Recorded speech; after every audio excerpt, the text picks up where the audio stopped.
господина председателя. Колега, ние се уште, пратениците од опозицијата, дебатираме по процедуралните забелешки. Ние се уште не расправаме по амандманите. Ке расправаме тогаш кога председателката на комисијата ќе го повлече предлогот и кога строго ќе работи по деловникот, никако поинаку. Студентските згради, наместо вашиот лидер да бира плацеви наводно, требаше да избере плац за изградба барем на еден нов студентски дом, а не да бира плацеви за него наводно. Студентскиот дом што е реновиран, да идеме да видиме дали е сега личи на реновиран. Не!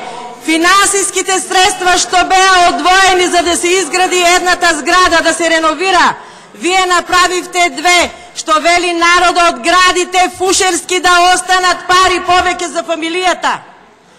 И немојте многу да се фалите со вашите лоши проекти.